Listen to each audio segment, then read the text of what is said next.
I've got a little bit of a different video today for the sake of saving myself some editing time, and just because I'm pretty busy these days, I'm just gonna do a narration live style video where I make a homemade burger in the way I like to. Nothing really unique or fancy about this recipe. I'm just gonna take you through my process and show you how I would do this all together. First things first, let me take you back a few minutes and go back to when I started these caramelized onions. So I've got this leftover half of a white onion here that I'm gonna chop down to make some caramelized onions. Let me get my pan preheated to medium heat here. I'll just chop these fairly thinly.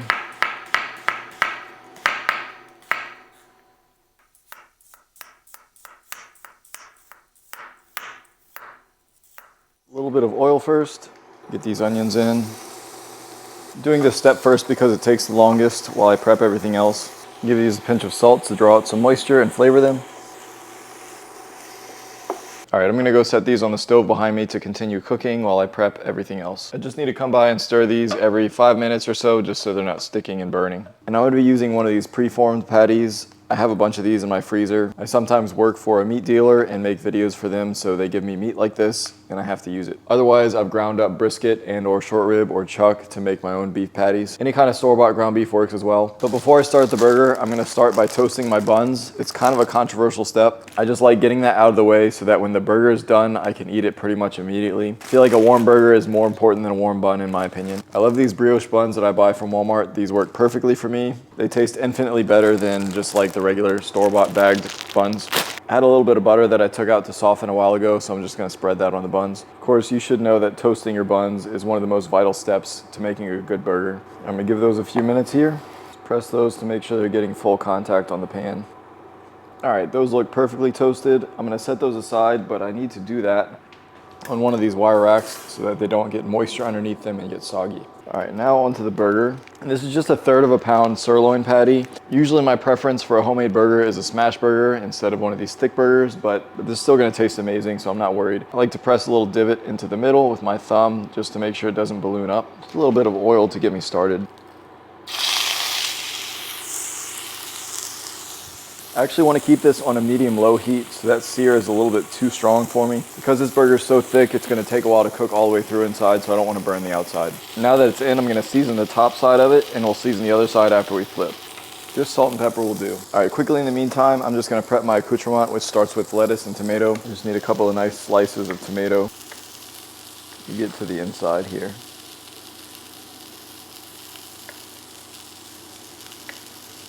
That should do.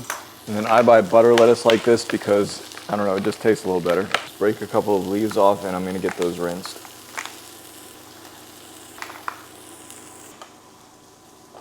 Let's check in on the burger here and give it a flip. It's been about 5 minutes. Nice browning, but it has a little bit of ways to go, but we have plenty of time because that inside needs a while to cook. A little more salt and pepper.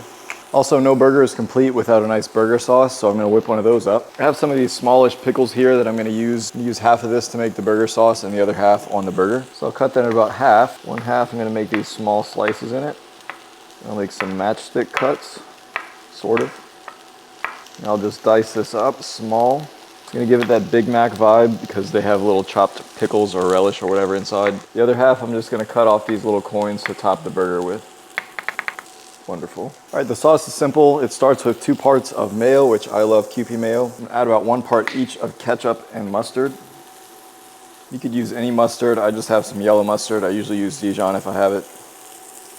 I like a little bit of hot sauce. Add that diced pickle.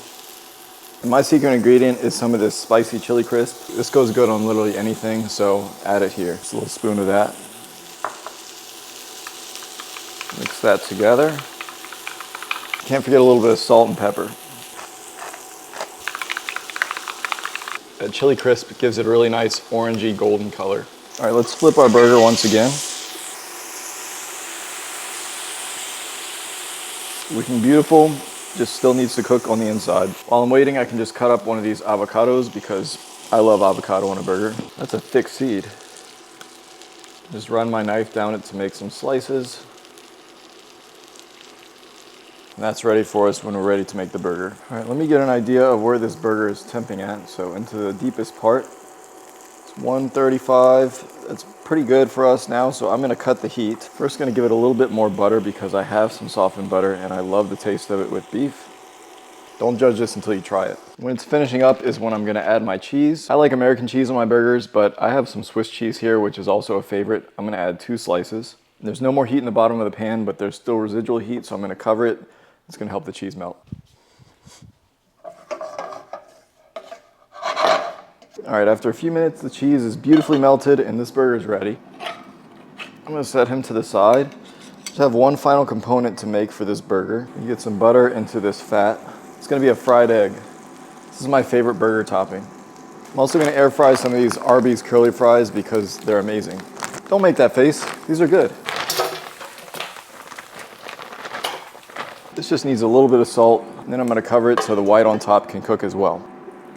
All right, this looks great. All right, let's get into the light so we can build this burger. All right, we've got our 2 buns and we're gonna add our special sauce to them. Be generous here.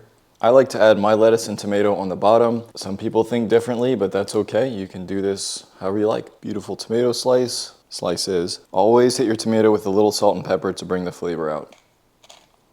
Now, juicy burger with Swiss cheese. Check out these caramelized onions, by the way. This isn't the deepest caramelization on onions, but this was just something going in the background. They're gonna taste great. I'm gonna carefully add the egg so as not to break the yolk here. I did not forget about the avocado, don't worry. I'm gonna try to preserve the yolk as best I can. I might have to put this on the top bun here. Of course, those little slices of pickle that we cut earlier. Scatter those Arby's fries, you know you love these. Okay, I have to be ultra careful here not to rupture this yolk, but let's see what happens. Nice. Kinda. All right, we've got to let this one roll.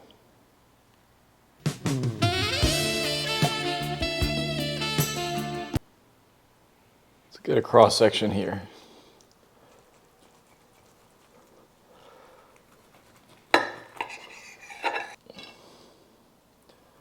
It's a mess, a beautiful mess.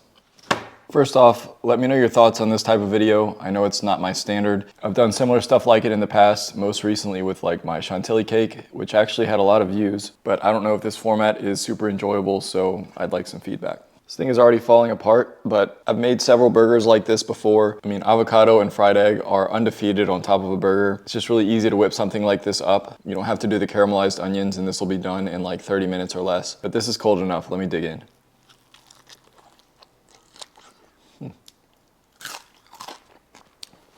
I mean, that's what a burger should be. It's a punch of flavors. I love beef. I'm an American. This is a very American type food. I'm really in heaven with this.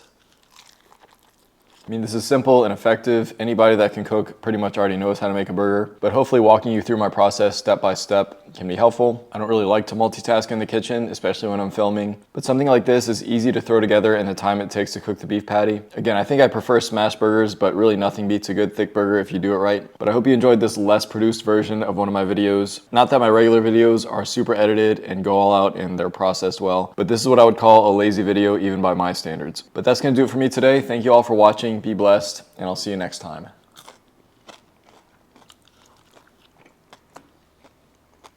The only thing it's missing is bacon.